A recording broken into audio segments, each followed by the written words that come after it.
मुद मंगलमय संत समाज, श्रद्धा मूर्ति देवियों,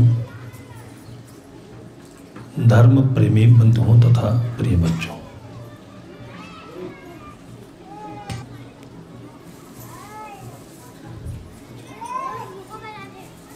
शून्य से शिखर तक पहुंचने की सफल यात्रा का मूल मंत्र अध्यात्म है।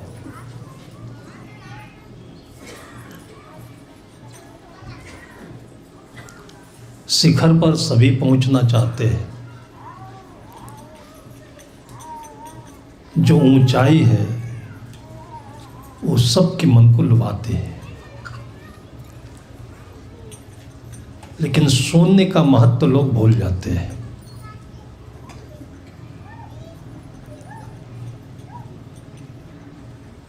गणित के अच्छे अच्छे विद्यार्थी भी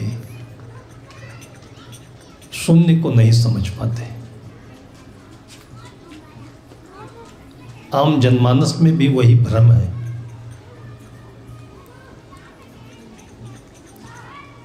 ब्रह्मांड में तो शून्य का महत्व है ही, बल्कि संपूर्ण ब्रह्मांड शून्य है। शून्य यदि आकार में हम बनाएं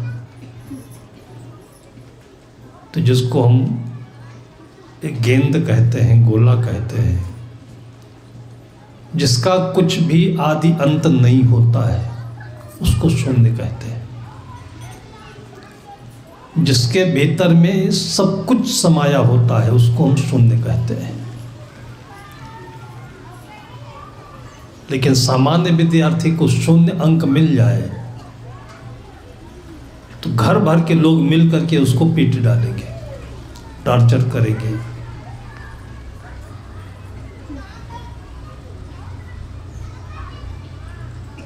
शून्य किसी को प्रिय नहीं है।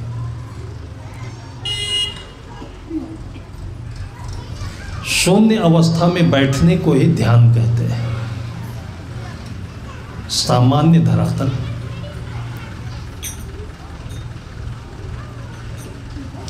और इससे जीवन को जो ऊर्जा मिलती है, जो सफल मार्ग मिलता है,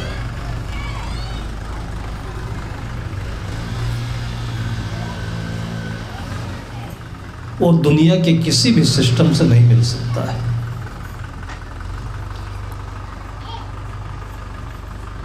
जीवन की सफलता के लिए लोग पढ़ाई, नौकरी में भी पैसा, पैसे में भी रिश्वत, घूसखोरी, भ्रष्टाचार और इन रास्तों से होकर गुजर करके सफलता के शिखर तक पहुंचना चाहते हैं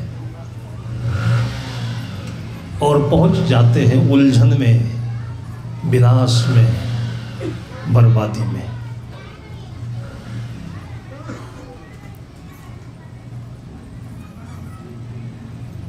कुछ भी करने से पहले थोड़ा शांत बैठिए।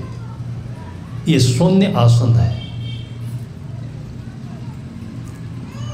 दिन के आरंभ से पहले शून्य पर बैठिए, आसन है। इससे अपने को वो समग्र दृष्टि प्राप्त होती है जिसमें हमें प्रत्यक्ष परोक्ष सब कुछ दिखने लगता है। आपको कोई तकलीफ है तो तकलीफ को सामने रखकर, तकलीफ से उलझ कर नहीं, कोई मुसीबत है, कोई दर्द है, तो उसको सामने रख कर के आप शून्य पर बैठिए तो तकलीफ और तकलीफ का कारण सब दिखने लगेगा।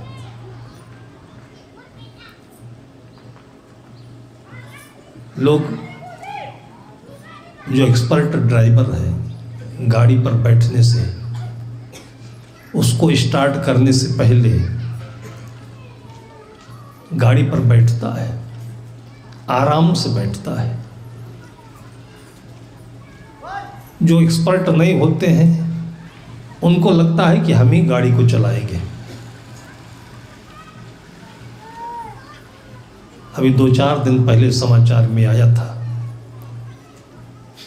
भारत में दूल्हे को नई गाड़ी मिली।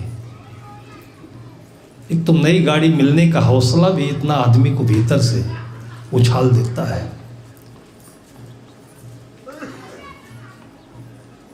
कि उस गाड़ी के आराम में पहुंचने से पहले उलझन में आ जाते हैं। गाड़ी उसको दहेज में मिली और स्वयं लेकर के गाड़ी घर आ रहा था। रास्ते में 2 आदमियों की जिंदगी ले ली, अपने भी गया, गाड़ी भी गई। गाड़ी की खुशी।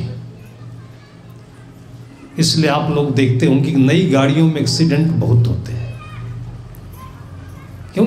मन उछलता रहता है। गाड़ी एक सिस्टम है, यंत्र है,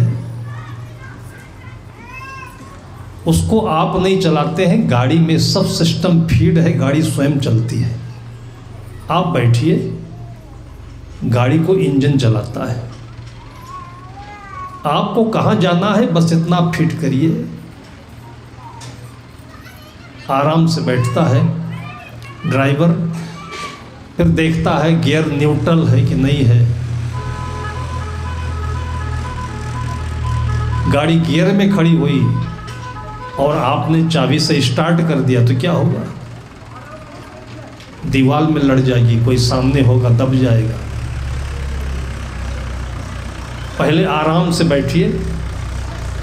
घड़ियां लगी होती हैं, गाड़ी की पोजीशन बताने के लिए आराम से देखिए, तेल है कि नहीं, पानी है कि नहीं, गाड़ी न्यूट्रल है कि नहीं, और उसके बाद स्टार्ट करके तब आराम से चलिए। फिर शिखर तक पहुंचेंगे आराम से।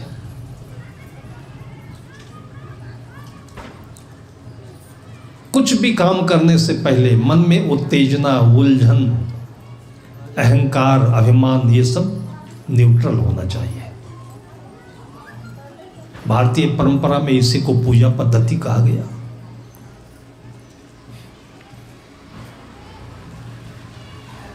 मुख्यमंत्री जी शपथ लिए, उससे पहले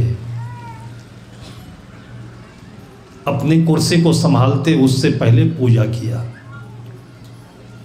आप लोगों ने देखा होगा टीवी पर। और हम लोग बड़े आराम से बोल देते हैं कि ये तो अंधविश्वास है, बड़े आराम से बोल देते हैं। और उसके बाद बुला बुला करके लोगों को ध्यान का शिविर भी कराते हैं। मन जिस पद को ग्रहण करने जा रहा है उसका अभिमान न ग्रहण करे, उस पद के कर्तव्यों को वहन करे, इसके लिए उसको न्यूट्रल होना जरूरी है। और उसी का नाम पूजा है, प्रार्थना है।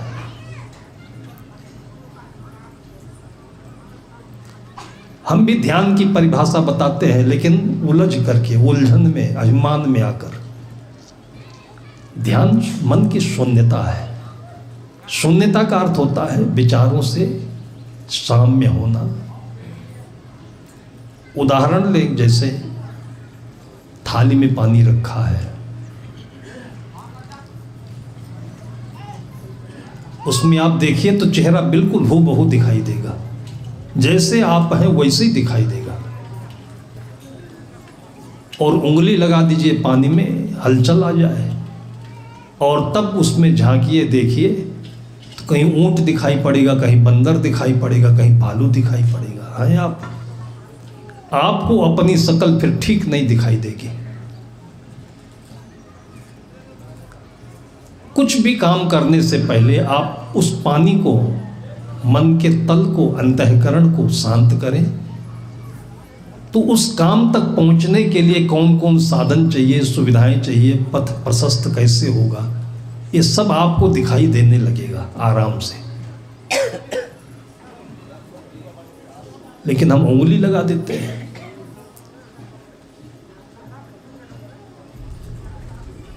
काम का बोझ हमारे जीवन को दिग्भ्रमित कर देता है। काम को अलग रख करके आप काम शुरू करिए, काम कभी भी बिगड़ेगा नहीं, असफल नहीं होगा।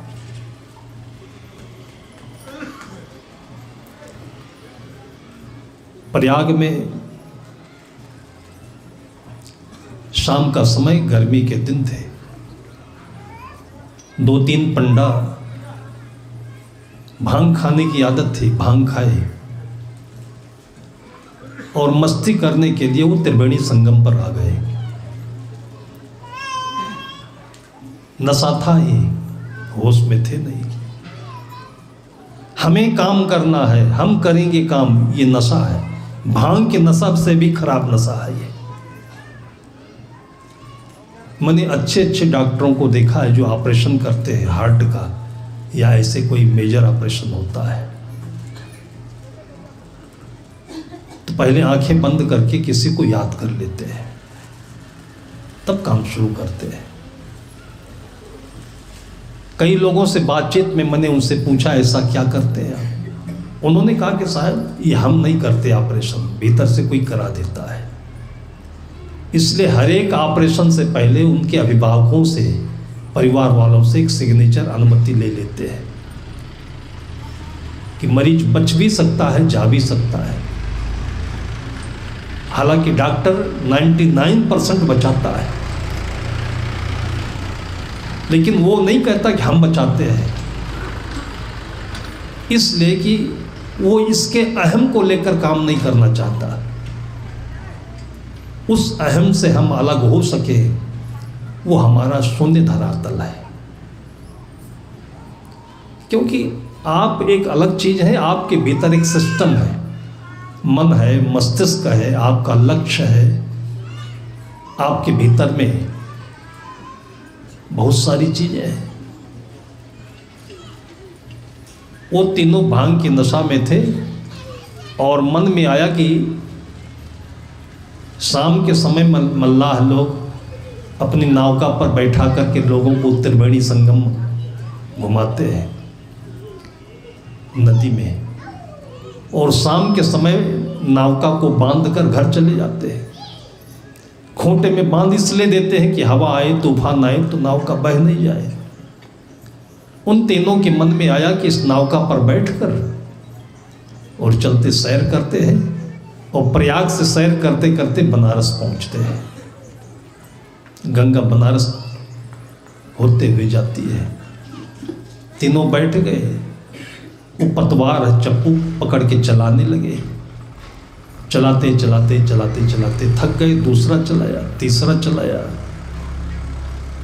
मतलब मेहनत खूब किया तीनों ने। समय बीता, भोर होने को हुआ तो पक्षी कलरव करने लगे, कुछ थक भी गए थे। तो एक पंडा कहता है कि देखो यार, हम लोग बनारस पहुंचे कि नहीं पहुंचे। तो थोड़ा नशा भी कम पड़ा था, झांके इधर उधर, कहे लगता है कि हम तो अभी प्रयाग में ही, इलाहाबाद में ही है। दूसरे ने कहा कि तुम बेवकूफ हो क्या, 4 घंटे से हम लोग मेहनत कर रहे हैं, अभी प्रयाग में ही है।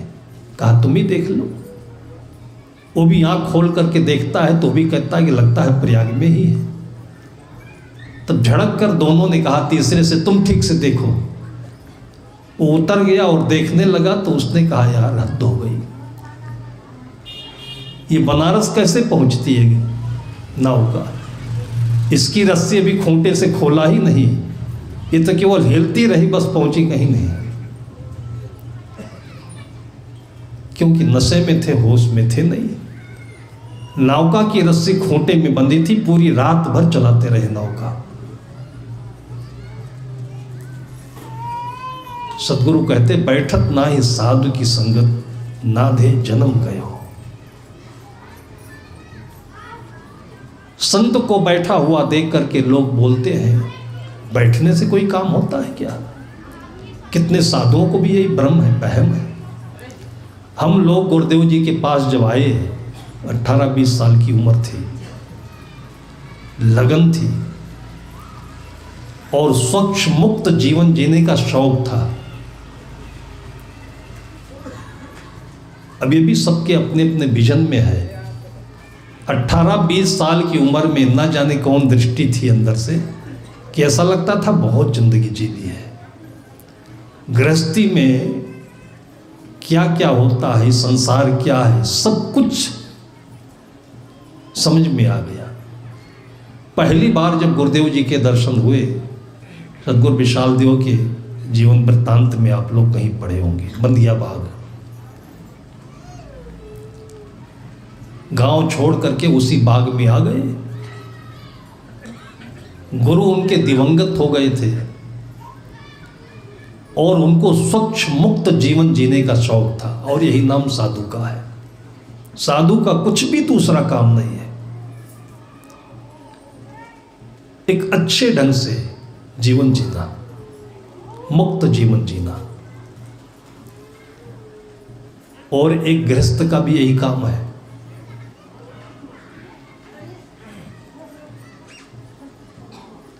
उस बंदिया बाग में आकर के वो रहने लगे। कोई आटा चावल कुछ दे जाता तो वही बनाकर खा लेते थे, और नहीं तो वही ध्यान में अपने आनंद में बैठते थे, भजन करते थे, पढ़ते थे। पास में तालाब है, कुआं भी था, कुआं का पानी पी लेते थे। कुछ बाहर से नहीं आया तो गांव में नहीं जाते थे, जामुन की नीम की पत्तियों को उबालकर पी लेते थे, क्योंकि मन भर गया था अपने आनंद से, अपने स्वरूप से। उसी चीज को दिखाने के लिए, लखाने के लिए संत आपको अंतर्वृत्त करते हैं, शून्य में बैठने के लिए कहते हैं।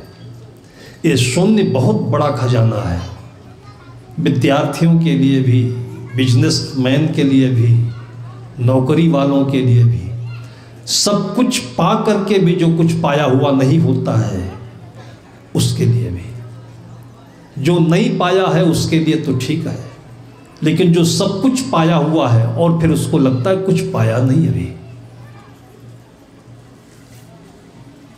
और बड़े बड़े लोग इसलिए डाइवर्ट होते हैं, लौटते हैं वहां से। कितनी दूर से चल करके वो जो सॉफ्टवेयर का मालिक है अमेरिका से, और चलते चलते आया था उत्तराखंड में, कोई महात्मा जी हुआ करते थे। फिर गृहस्थ एकांत में रह करके तपस्या किया, महात्मा कहने लगे लोग, नीम करोली बाबा। एकदम शांत एकांत शीतल वन में आप जाएंगे, आपको भी अनुभव होगा। और उनको देखते ही वो शून्य में आ गया। पैसों के बीच में हैरान था, परेशान था, सफल नहीं हो रहा था, शून्य में आ गया। और जो उसको शक्ति मिली, ऊर्जा मिली, वो कैसे होता है, जैसे आपकी जो मोबाइल है बैटरी डिस्चार्ज हो जाती है, और जैसे प्लग से लगाकर ऑन करते हैं वैसे चालू हो जाती है। आप डिस्चार्ज होते रहते, भीतर से खाली होते रहे, लेकिन कहीं से जुड़ते नहीं है। सदगुरु कहते, जासो नाता आदि का बिसर गया सुठोर, अब 84 के बस परे कहे और की और। जहां से आपका मूल संबंध है, और वो कई जगह है, आपके अंतर में है, बाहर भी है। अंतर में जहां से आपको सद्बुद्धि मिलनी चाहिए, विवेक मिलना चाहिए, सही राह मिलनी चाहिए, उससे हम कट जाते हैं, उछल जाते हैं, और बड़े हौसले में आ जाते हैं कि हमें तो एमएससी करना है, हमें डॉक्टर होना है, हमें इंजीनियर होना है, वो गिर जाते हैं। कोटा में ऐसे विद्यार्थी कितने, कोई हो गया तो कैसे हुआ उसको नहीं समझते, कैसे हुआ नहीं समझते कि उनकी माँ ने क्या तपस्या की, भक्ति की, और बेटों को कौन सा संस्कार दिया, ये नहीं देखते। और बस यही देखते हैं कि हमारा तो नाम आ जाएगा। और प्रत्येक वर्ष कोटा में 35-40 विद्यार्थी आत्महत्या करके माँ बाप के सपनों को अधूरा छोड़ देते हैं। क्यों होता जा रहा है, बढ़ता जा रहा है, ये संख्या बढ़ती जा रही है। क्योंकि आपने अपने बेटे को उछाल दिया है, शून्य का महत्व नहीं समझाया। बेटे कोई चिंता नहीं करना, आप ठीक से पढ़ो लेकिन कोई चिंता नहीं करना। सतगुरु विशाल देव उस बाग में रह करके शून्य से शिखर तक की यात्रा किए। शून्य भी पूर्ण होता है, शिखर भी पूर्ण होता है। शून्य की पूर्णता का तात्पर्य कि जब वो अकेले थे, केवल बगीचे में रहते थे, तो भी कोई कामना नहीं थी। फिर ऐसे बहुत दिन जीते जीते आसपास के लोगों ने देखा कि एक व्यक्ति है, कुछ चाहता नहीं किसी से, तो आकर्षण पैदा हुआ लोगों में। फिर लोग खाने पीने की चीज़ देने लगे, फिर लोग आशीर्वाद लेने आने लगे। फिर धीरे धीरे धीरे धीरे लोगों के दिलों में उनका भाव बढ़ता गया और ये भाव पहुंच गया नेपाल काठमांडू के राजघराने तक। उन लोगों ने सुना कि कोई ऐसे महात्मा है जो केवल पेड़ के नीचे बैठे रहते हैं। अब भौतिक दृष्टि से आच्छादित थे वो लोग, उनके पास पैसा है, प्रभुता है, शांति नहीं है। तो उतना ही सोचेगा आदमी, अंदर में जो है वही सोचेगा। तो वहाँ की महारानी ने सोचा कि उनके पास पैसा नहीं होगा, मठ मकान नहीं है, तो केवल पेड़ के नीचे बैठे रहते हैं। फिर वहाँ से अपने 2 संतों को प्रतिनिधि बनाकर, यह आज से कोई 60, 70, 80 साल पहले की बात है, 20,000 रुपये जब चांदी के सिक्के का जमाना था, तो लेकर भेज दिया कि बढ़िया सा आश्रम बनाइए, ये पहली किस्त है। और फिर वहाँ 100-200 एकड़ ज़मीन होनी चाहिए। जो भौतिक समृद्धि है उसी की बात की उन्होंने। और जब रुपए लेकर के वो महात्मा लोग आए, शाम के समय पहुँचे थे, बंदगी किए, कुछ बताए नहीं। बाग में अकेले रहते थे गुरुदेव जी, जो आता था अतिथि गांव में रुका जाता था। सुबह फिर वो थैली लेकर पैसे की आए और सामने रखकर बंदगी करके फिर अपना उद्देश्य बताए कि यहाँ पर एक बड़ा सा आश्रम बनाने के लिए ये राजा की तरफ से ये प्रस्ताव आया है, पैसा है। पैसा पाकर आदमी खुश होता है। और साहब को ऐसा लगा कि हमारी खुशी लुट गई, उनका शून्य विखंडित हो गया, उनका कुछ चुरा गया। और उदास स्वर में बोले कि तुम लोग कल शाम को आए थे, क्यों नहीं बताए? ये मुसीबत लेकर आए हो यहाँ, इसको लेकर अभी तुम चले जाओ। अगर कल्याण चाहते हो जीवन का, तो इसको लेकर अभी चले जाओ। ये कौन सी हस्ती थी कि जिसके पास एक कोटी मठ नहीं है, एक पैसा नहीं है, थैली नहीं है, कुछ भी नहीं है, वो फिर भी पूर्ण है, उसको शून्य कहते हैं। इसको हर शाम को अपने बच्चों के दिल में रखिए और तब उस शिखर तक पहुंच जाएगा। और उसके बाद तो जो लोगों की भावनाएं बढ़ी कि ये बाग ही में रहते हैं, तो बागों में लोग सुन सुन करके ले जाने के इच्छुक होने लगे। कुछ भक्तों ने तो नई बाग तैयार की 2-4 एकड़ की ज़मीन में, उसके बाद उसमें झोपड़ी बनाई, शौचालय बनाया, भोजनालय बनाया। और गुरुदेव जी को उनके साथ में 150 संत होते थे बुलाया, और एक एक गांव में 1 महीना, 2 महीना, 6 महीने तक रह लेते थे वो। जहाँ पर उनका पड़ाव होता था तो दूर से लगता था कि यहाँ पर कोई राजे महाराजे का कोई कार्यक्रम चल रहा है।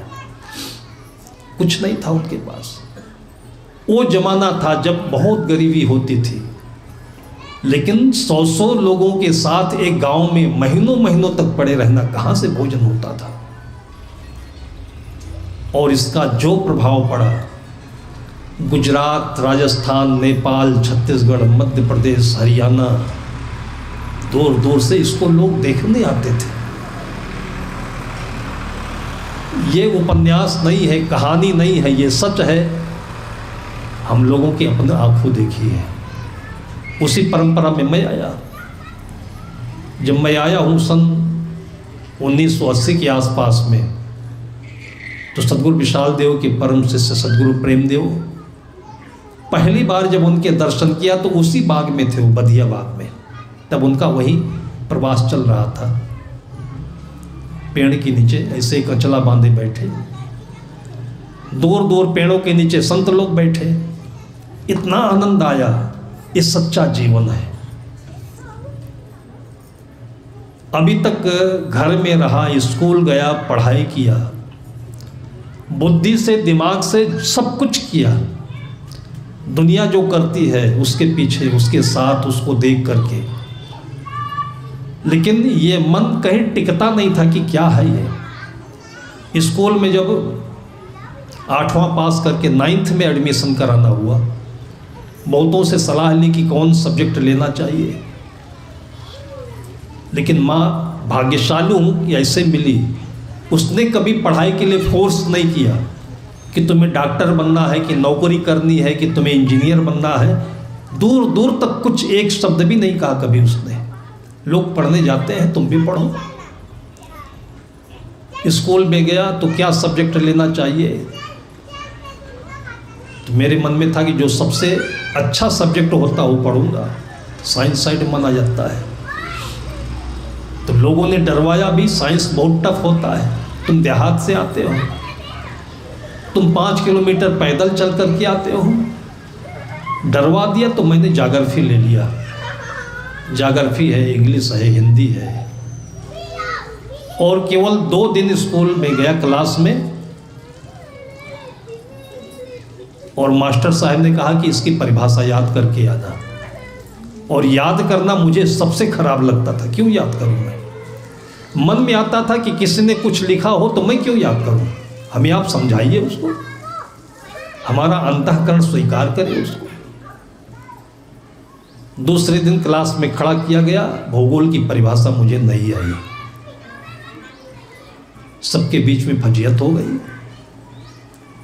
तीसरे दिन मैंने वो भूगोल और वो क्लास छोड़ दी। मैं भूगोल नहीं पढ़ता, फिर साइंस साइड में चला गया। और आपसे बताता हूँ, साइंस थोड़ा तर्क का विज्ञान है, समझने का विज्ञान है। आप स्वयं चलिए, दिल से, दिमाग से, शरीर से, उसको विज्ञान कहते हैं। और पहली बार जब तिमाही की परीक्षा हुई है तो 28-30 विद्यार्थियों के बीच में केवल मैं अकेला पास था। और पास नहीं था, 50 में 17 पासिंग मार्क होते हैं, 16 नंबर मिला था, और बाकी सब फेल थे। मैंने कोई कोशिश नहीं की, किसी ने कोई सलाह नहीं दी, अपने अंतरात्मा से मैं आगे बढ़ा। ये पहली सफलता है, शून्य से शिखर। और उसके बाद फिर पढ़ाई में मैं ढूंढता था कि कौन सब्जेक्ट टफ है, कौन सब्जेक्ट यूनिक है, अनोखा है। क्योंकि पढ़ाई मुझे नौकरी के लिए नहीं थी, नौकरी तो जानता ही नहीं था किसे कहते हैं। फिर उसके बाद मिलिट्री साइंस भी पढ़ा, एनसीसी की ट्रेनिंग भी किया। और तब तो स्वामी रामदेवा का कहीं दूर दूर तक नाम नहीं होता था। कहाँ से अंदर में, आपके भी अंदर में आएगा, आपके बच्चों के अंदर में भी आएगा। घर से स्कूल, डिग्री कॉलेज हमारा होता था लगभग 22 किलोमीटर। और फिर भी सुबह 1-2 किलोमीटर दूर बागों में शौच के लिए जा करके 100 बार दंड बैठक करता था। 4-6 राउंड बागों में, बगीचे में दौड़ता था। वहाँ से आने के बाद स्नान करके थोड़ा हल्का जलपान किया, 22 किलोमीटर साइकिल चलाया। और शौक था साइकिल चलाने का, तो 22 किलोमीटर 45 मिनट में पहुँच जाता था। तब उतने वाहन नहीं होते थे, सड़कें खाली होती थी। और 8 बजे से 9:30 बजे तक 1.5 घंटे एनसीसी का परेड भी करता था। और उसके बाद क्लास अटेंड करके 2 बजे फिर 22 किलोमीटर घर आ जाता था। और मुझे नहीं याद है कि कभी मैं थका हूँ कि घर में साइकिल रख करके लेट जाऊँ, आराम कर लूँ। फिर खेत में गन्ना खाने के लिए, मटर खाने के लिए, बागों में घूमने के लिए चला जाता था। कभी भी कोचिंग नहीं पढ़ा, ट्यूशन नहीं पढ़ा, और कभी फेल भी नहीं हुआ। शौक था। हम जब एग्ज़ाम में बैठते थे तो जो गार्ड एग्ज़ाम पीरियड में होता है वो घूम घूम करके हमारे पास ही आकर खड़ा होता था। एक ब्लैक पेन रखता था, एक रेड पेन या ग्रीन पेन होता। ग्रीन पेन से हेडिंग लिखता था, ब्लैक पेन से मैं पूरा उसका एक्सप्लेनेशन लिखता था। राइटिंग इतनी अच्छी होती थी, वही देखने की खातिर वो बार बार आ जाता था। और राइटिंग अच्छी क्यों हुई कि हमारे नेपाल के गुरुदेव जी सदगुरु श्री संत शरण साहिब उमा के ननिहाल से होते थे तो घर पर आते थे। फिर कभी चिट्ठी आती थी उनकी। एक दिन उनकी चिट्ठी हाथ में लग गई तो इतने सुनहरे अक्षर उनके जैसे मोती चमकने वाले, बहुत सुंदर राइटिंग होती थी उनकी। वो देख करके मन इतना हमारा लुप्त हो गया। फिर उसको लेकर के डिग्री कॉलेज में पढ़ने वाला एक लड़का और फिर से डिक्टेशन लिखना शुरू किया। कॉपी लेकर के उसको मैं नकल लिखता था, ला कैसे बनता है, हा कैसे बनता है। किसी ने कहा नहीं, ये सब भीतर से आता था। और उन दिनों ये राइटिंग सीखने का जो लाभ मिला, आज भी मैं चिट्ठी किसी के लिए लिख देता हूँ। आपके मोतीलाल बोरा गवर्नर होकर गए थे, मेरी चिट्ठी जाती थी तो बाद में कभी मैं उनके सेक्रेटरी से पूछता था कि मैंने चिट्ठी भेजी थी, तो बोले कि आपकी राइटिंग देख के बता देती है, उसको अलग रखता हूँ। कलेक्टर के पास चिट्ठी लिख देता हूँ, केवल राइटिंग से काम होता है। मैं जाऊँ तो हो सकता है काम नहीं हो, लेकिन चिट्ठी जाती ही काम होता है। ऐसे भोजन बनाने का शौक, माँ के साथ भोजन भी बना लेता था। खेती किसान लोग करते थे अधिया बटाई पर, लेकिन वहाँ भी ये शौक, ये हल चलाता है तो हम भी देखें कैसे चलाया जाता है। और आप लोगों के बच्चों को संदेश देना चाहता हूँ, आप लोगों को ये हिम्मत देना चाहता हूँ कि बच्चे थोड़ा सा काम करने लगते हैं तो आप डर जाते हो, पढ़ाई कमज़ोर हो जाएगी, पीछे हो जाएगी। अरे यही काम करते करते तो कोई न्यूटन बना है, कोई जेम्स वाट बना हुआ है, कोई आइंस्टीन बना हुआ है। कागज पर कहीं ज्ञान होता है क्या? कागज पर कहीं ध्यान होता है क्या? होश में नहीं है। एक दूसरे की नकल करते करते हम पीछे पीछे कितने भटक गए, दूर तक अपने भीतर की सल्तनत को भूल गए, बर्बाद कर दी। कुछ भी हमारी आंखों के सामने पड़ा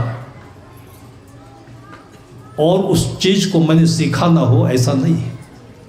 एक बार मिठाई लेने गया, जलेबी लेनी थी, तो मुझे बच्चा देकर, सुबह सुबह का समय था, हलवाई ने कहा कि बच्चे रुको, अभी बासी जलेबी नहीं दूंगा तुमको, ताज़ा देता हूँ बनाकर। मुझे और आनंद आ गया कि देखता हूँ जलेबी कैसे बनती है। मेरे सामने बनाया, उसके बाद वो चीज़ हमारे भीतर बस गई। गुरुदेव जी के यहाँ जब मैं आया हूँ, वो काम में आ गई। किसी का भंडारा था, जलेबी बनाने वाले हलवाई को निमंत्रण किया गया, वो आया नहीं। मैंने कहा मैं ही बनाता हूँ जब तक नहीं आता है।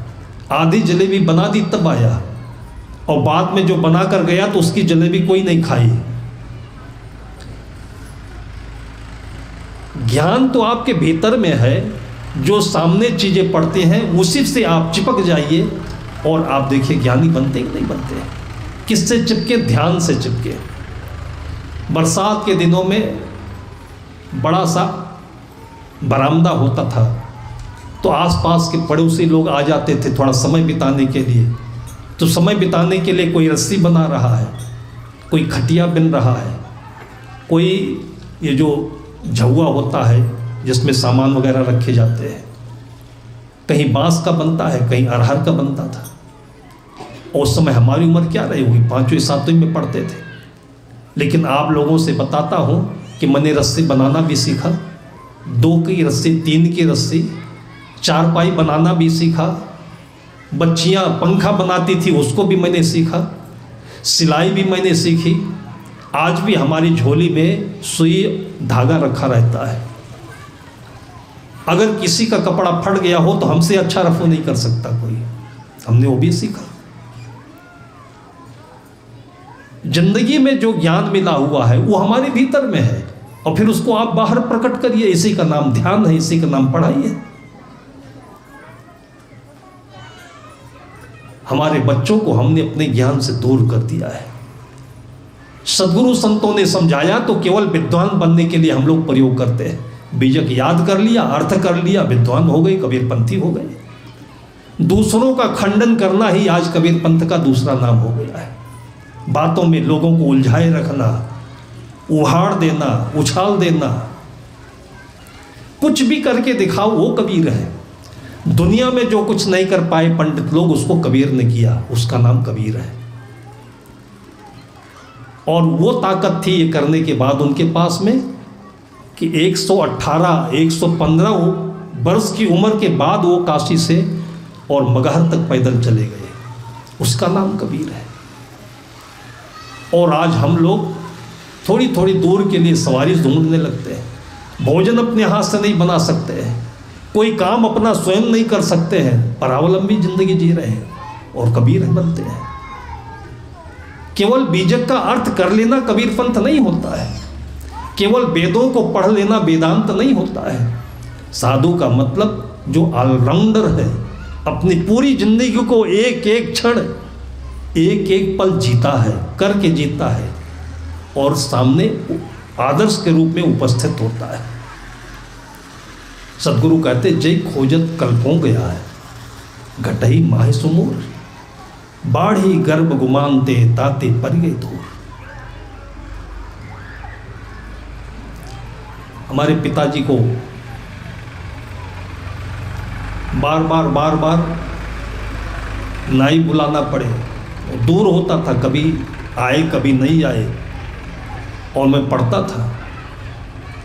अब किसी ने कहा नहीं, मैंने किसी का देखा भी नहीं, लेकिन वो स्नान करने लगे तो साबुन से खूब उनकी पीठ मल दूं, उनके कपड़े धोऊं, ये शौक था।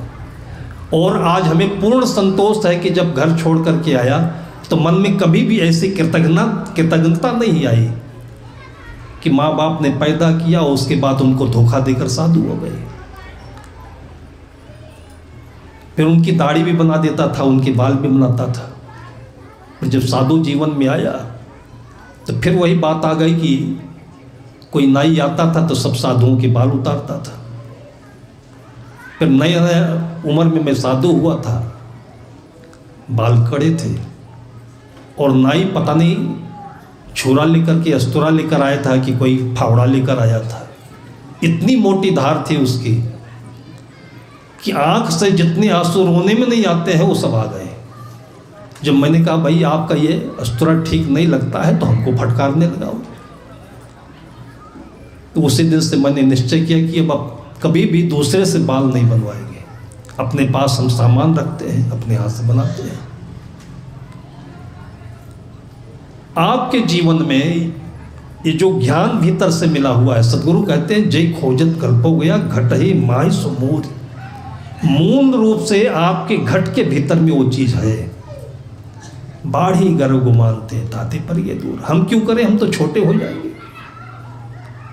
किसी समय में मैंने स्वामी रामदेव की उक्ति सुनी, कहीं उन्होंने प्रवचन में कह दिया होगा, हो सकता है उन्होंने किस लहजे में कहा वो तो मैं नहीं समझ सका। उन्होंने ये बात कही कि मैं पढ़ा लिखा नहीं होता तो मैं भी आज हल जोत रहा होता। ये बात मुझे बहुत कांटे जैसे चुभ रही थी। हल जोतना कोई खराब काम है क्या? हल भी जो जोतता है कोई ऋषि मुनि हो सकता है। वो हल नहीं जोते तो हमारे पास ये चमटी का चावल कैसे आएगा, ये गेहूं कैसे आएगा, चना कैसे आएगा? ये कहीं मशीन में बनता है क्या? एक एक के जीवन को पहचानना साधु का ध्यान है, एक सज्जन व्यक्ति का ध्यान है। खा लेते हैं, हाथ धो लेते हैं, मुंह पोंछ लेते हैं, चल देते हैं, लेकिन हमारे जीवन में कितने लोगों का सहयोग हमसे जुड़ा हुआ है, कितने लोगों से हम उपकृत हो रहे हैं। उनमें संत महापुरुष तो है ही, उनमें हमारे किसान और मजदूर भी हैं, उनमें पृथ्वी पर जीने वाले अन्य जीव जंतु भी हैं। एकदम से खंडन करना आता है। तुलसी का पौधा लगा हुआ है और सदगुरु कहते हैं कि नकल करने की लोगों की आदत पड़ गई है। अपने भीतर के ज्ञान को भुला करके, अपनी उपेक्षा करके, जो अपने अंदर में घर में धन भरा पड़ा हुआ है, उसी का नाम तो बीजक है। उसको खोल करके देखना ही बीजक का अर्थ है, और उसको छोड़ करके हम नकल करने में लगे हैं। कैसे गत संसार की ज्यों गाड़र की ठाठ, इसी पर तो कहा सतगुरु कबीर साहब ने कि यह संसार ऐसे ही जैसे गड़रियों का भीड़, कि एक पड़ा जुगाड़ में सभी गाड़ में जात। अभी 25 दिसंबर आ रहा है। 25 दिसंबर को क्रिसमस डे मनाया जाता है। किसका है? ईसाइयों का है। किन कारणों से है, उसके लिए आपको जानना पड़ेगा इतिहास उनका। आज इतना भारत नकलची हो गया है कि 25 दिसंबर के दिन वो क्रिसमस का ट्री आता है, पता नहीं क्या है वो, और उसको लाएगा घर में, उसको रखेगा और माँ बाप को, अपने बच्चों को तमाशा दिखाएगा। क्या है इसका अर्थ? आपके भीतर ज्ञान है, आप बुद्धिमान हो, आप पढ़े लिखे भी हो। इंसान और जानवर में तो अंतर है, और फिर भी क्रिसमस डे हम मना रहे हैं। हमारे घर में तुलसी का पौधा है, उसमें हम नहीं डाल सकते लोटा पानी, कि जब आपको छींक आने लगे, बुखार आने लगे, सर्दी हो जाए, आपके शरीर में दर्द होने लगे, 4 तुलसी के पौधे को उबाल करके पी लीजिए। सबसे अच्छा एंटीबायोटिक होता है। सारे पौधों का एक मूल है तुलसी। वैसे बहुत सारे पौधे होते हैं, लेकिन तुलसी को एक मूल रूप में रख दिया गया कि इसी के साथ में पौधों की कभी उपेक्षा नहीं होनी चाहिए। ये तुलसी पूजन है। और हम कबीरपंथी है कि इसको महाजड़ पूजा कह करके और कुल्हाड़ी से फाड़ देते हैं। हमारी भारतीय परंपरा में ऋषि मुनियों ने कितने गहरे गहरे अर्थ भरे, पर्वों से जोड़ा, हमारी क्रिया विधियों से जोड़ा, कर्मकांडों से जोड़ा। आश्रम में आंवला का पेड़ लगा हुआ है। एक दिन कोई ऐसा होता है, अभी वो दिन बीत गए सितंबर अक्टूबर के महीने में, कि मैंने देखा कि दूर दूर से महिलाएं आती हैं, आंवले के पेड़ की पूजा करती हैं। अब आप वैज्ञानिक स्तर पर बुद्धि से सीख सकते हैं कि आंवला शरीर के लिए, जीवन के लिए कितना हितकारी औषधि है। आंवला खाना आप जानते हैं, च्यवनप्राश आप धड़ाधड़ खाते चले जाते हैं। आंवले की पूजा को कोई करता हो तो उसको जड़ बुद्धि कहते हैं। इसमें चैतन्यता नहीं है, इसमें ज्ञान नहीं है। साहब कहते हैं कि जासो नाता आदि का बिसर गया सो ठौर। आपका मूल संबंध कहाँ से है? एक भीतर की आत्मा से है। 2 सत्य है संसार में, जड़ चेतन 2 सत्य है, अति प्रसिद्ध जगमाए, जाकी पारख के बिना बंधन छूटत ना आए। 2 सत्य है, एक भीतर है, दूसरा बाहर है। बाहर के सत्य क्या है? पानी है, हवा है, आग है। इसी कोरोना पीरियड में सबकी सीखी भूल गई, पंडितों की भी, साधुओं की भी, डॉक्टरों की भी, विद्वानों की भी, पैसे वालों की भी। धूप में नहीं बैठते थे, एसी में समय बिताते थे, और जो धूप में बैठा है उसका कोरोना बाल बांका नहीं किया है। पानी नहीं पीते हैं, और उसके बाद जब बीमार पड़ते हैं तो डॉक्टर सबसे पहले वही ग्लूकोज चढ़ाता है। हमारे जीवन में पानी कितना पूजनीय है। अगर शंकर भगवान के ऊपर कोई 1 लोटा जल डालता है तो कुल्हाड़ी क्यों चलाते हो? उसका अर्थ बता दीजिए कि ये शंकर भगवान आपका सिर है, और सुबह उठते ही आपको चाय नहीं पीना चाहिए, आपको बीड़ी नहीं पीना चाहिए। ये सब बाद में हो सकता है, पहले पानी पीना चाहिए। यही याद भर दिलाने भर के लिए आपकी जेहन में, ये उस जमाने की परंपरा है जब साहित्य नहीं होता था, कागजें नहीं होती थी, लिपि नहीं होती थी, तो लोगों के मनों में ये चीज़ें भर दी जाती थी।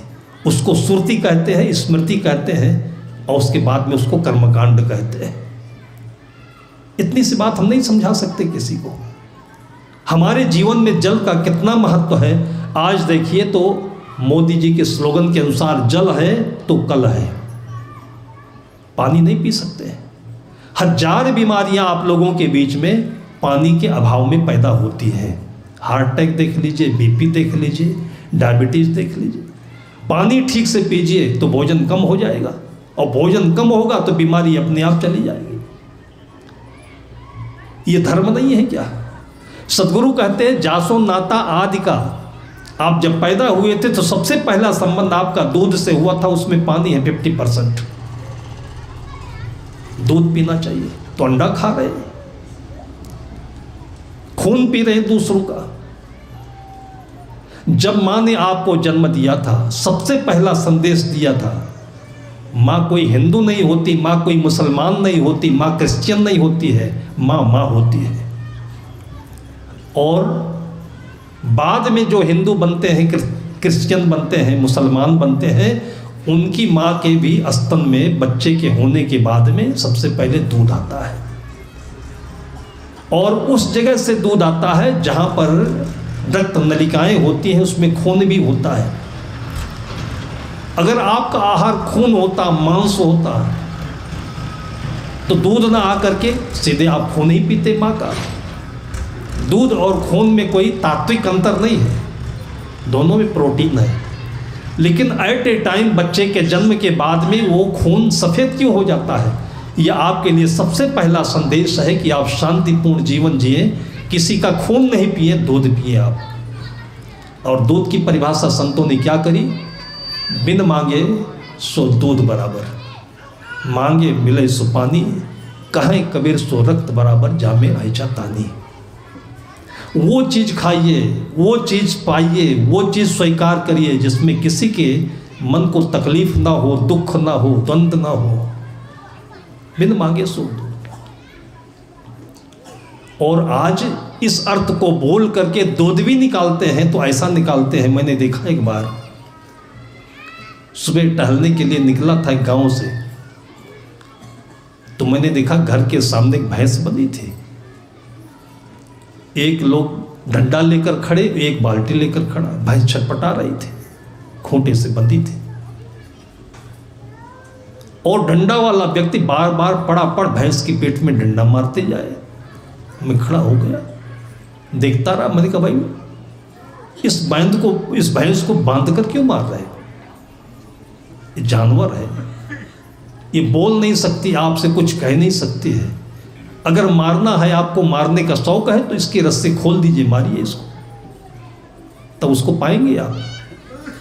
तो कहने लगे महाराज जी आप जाओ अपने रास्ते, आप नहीं जानते। मैंने कहा क्या नहीं जानता? काई ससुरी बगैर मार खाए दूध नहीं देती है, ये उनकी भाषा है। ये उस भैंस को कह रहे हैं जिसका दूध रोजाना उनका नाती पोता और सब पीते हैं। हमारी भारतीय परंपरा कहती है जिसका दूध पीते हैं वो माँ होती है, वो पशु नहीं, माँ है वो।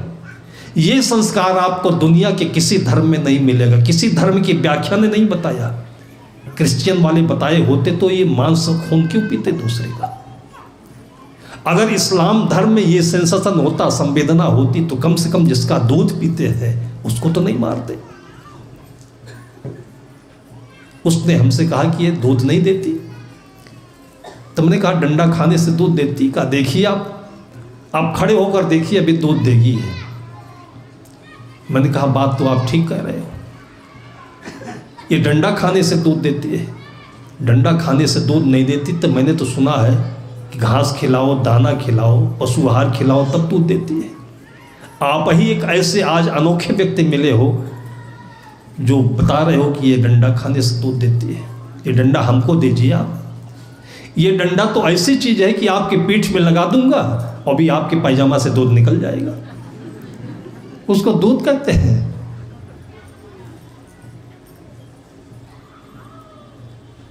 मैंने कहा कि इसको आपने पहले तृप्त किया।